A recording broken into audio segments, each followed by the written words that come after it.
কতদিন ধরে আমার ছেলের লেগে। মোবাইলে থাকা ছোট ছেলে আবুল হোসেনের ছবি দেখে বুক ফাটা আর্তনাদ মা আনোয়ারা বেগমের। আদরের সন্তান কোথায় আছে, কেমন আছে, খোঁজ নেই 22 দিন ধরে।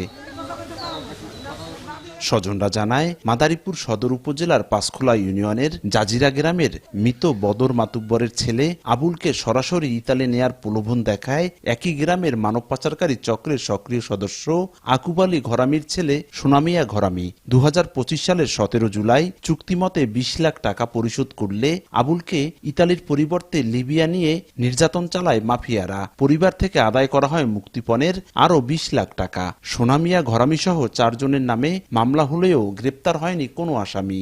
গাছ নাকাল করতে করতে আমাকে এই তুরি আনছে, এখন আমার কয় যে তোমার খেল চলে নিখোঁজ। আমাদেরকে অন্য হুমকি ধুমকি দেয়, আমার মামলা দিবে, পাল্টা মামলা দিবে, এখন বাড়ি করে থাকতে পারি না। মাইডিয়া দ্বারা ভিডিও পাঠায়, তোমার ছেলে মারিয়ালাম, টাকা দাও, পয়সা দাও, নাহলে পাইবে না ছেলে। আমার এই বাইবেলার জন্য আমি আমার ছেলে টাকা পয়সার কিছু বলি নাই, মামলা হয়ে যায় নাই। আমি চাই এই ধরনের কাজ যারা করতেছে ওদের বিচার হোক। এদিকে গোপালগঞ্জের মুকসুদপুর উপজেলার রাগদি ইউনিয়নের বড়দিয়া গ্রামের আক্কাস ফকিরের ছেলে ইলিয়াস ফকিরের খপ্পরে পড়ে লিবিয়ায় জিম্মি হয়ে 3 মাসের বেশি সময় ধরে নিখোঁজ বোয়ালিয়া গ্রামের মুক্তার হোসেন ব্যাপারীর ছেলে সামি ব্যাপারী, দক্ষিণ দুধখালী এলাকার শুক্কুর আলী ফকিরের ছেলে কামরুজ্জামান ফকির, ছোট দুধখালী গ্রামের করিম হাওলাদারের ছেলে ইব্রাহিম হাওলাদার সহ অনেক যুবক। ভুক্তভোগীরা মামলা করলেও ধরাছোঁয়ার বাইরে ইলিয়াস। মাফিয়াদের দফায় দফায় হুমকিতে আতঙ্কে পরিবার। কোনো খোঁজ খবর কিছু পাইতেছি না, এই ছেলের নিয়ে গুম করিয়া রাখছে। বিভিন্ন ধরনের হুমকি ধমকি দিতেছে, কোনো খোঁজ খবর নাই,